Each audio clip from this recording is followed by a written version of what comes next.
And we're back. I got the 2022 Yukon Denali pulled up this time, the dark gray one that you asked about, Rod. I'll give another quick walk around on this one as well too. It is dark gray, I will show you in a second.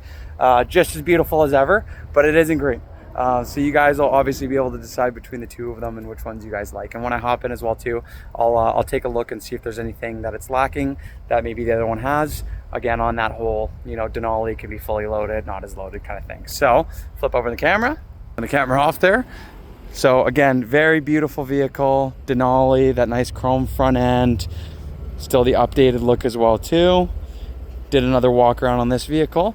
You'll notice this one has the 3M I talked about that you're able to get on the front bumper. So again, there is rock chips and stuff like that, but it is all in the 3M. So it's on the plastic, it's not actually in the paint. So it'll protect the front bumper for, usually they last 6 to 8 years for the 3M. So really well kept. Nice set of Denali rims on there. I'll zoom out the camera on here.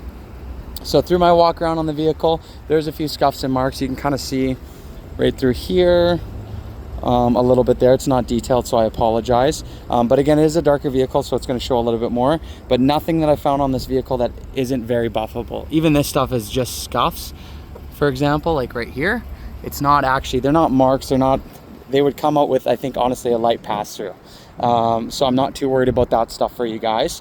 Quad exhaust on the back of this as well too, same story. Hitch cover, automatic back hatch on here in the back. Again, tons of room back here as well too. It is an XL, all clean. No WeatherTech formatting back here, but that's an easy add-on. You can get it just from the parts department.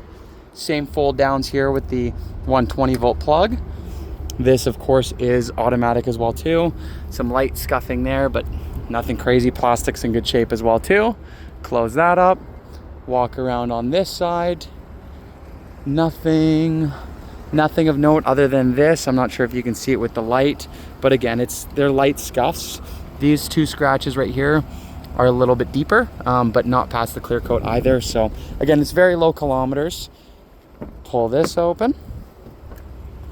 All the wood trim in here, Bose surround sound, Denali. Kind of sound like a broken record here, but you got the seats for the fold in. Do this on this one again too. Same exact story for this guy. Pulls up nicely, tons of space, the bench seat in the back. Again, all 3 rows are perforated leather, so really good quality. And one thing I didn't point out that I will zoom in on, Type-C chargers in the back as well too for your rear passengers. Back here, same AC controls, heated, 120 volt plug-in down there, can lock it, 2 Type-C as well too. Again, looking through here, doors also in really good shape as well too, just like the other one was.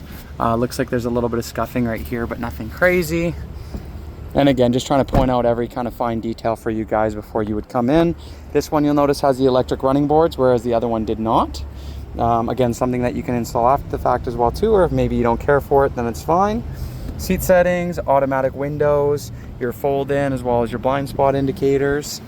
All of your controls here, just like the first one. That all looks good, all looks the same.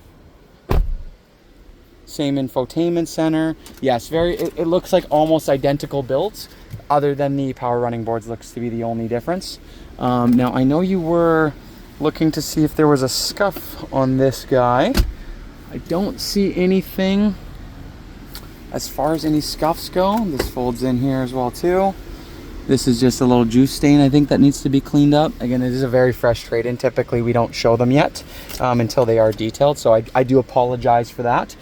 Same controls over here as well, too, for the center console, for the in and the out. And one thing I did forget to mention in the last one is all of the different screen settings and drive summaries and different information that you can get here as well, too, in the actual vehicle settings as well, too. And this is all customizable for your different layouts. You'll see it's highlighting everything that I can change. For here it's on minimum, you can go all the way to maximum, little stuff like that you're going to get in a new vehicle, as well as a speed sign indicator right there too, depending on the road that you're on.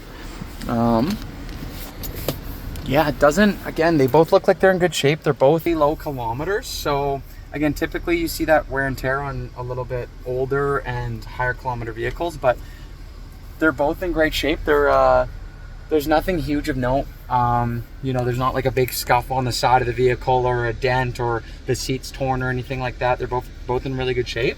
I think you guys would probably be happy with either or. I think it's honestly just going to come down to the year, the mileage, and the color. They're both available as far as my knowledge goes. I don't see any deals pending on either, so it's kind of nice. You guys got the cream of the crop, or sort of the pick of the crop here, which is really nice. So I'll send over both videos. You guys can get a good idea. I'll flip it around and put up my wide zoom on and just give you a good idea of what everything looks like here. But they are both in very good shape and have identical interiors. So it's just going to come down mileage. So I will upload this one as well too, send it over, and then you guys can of course ask me any questions you guys have in the meantime. So thank you.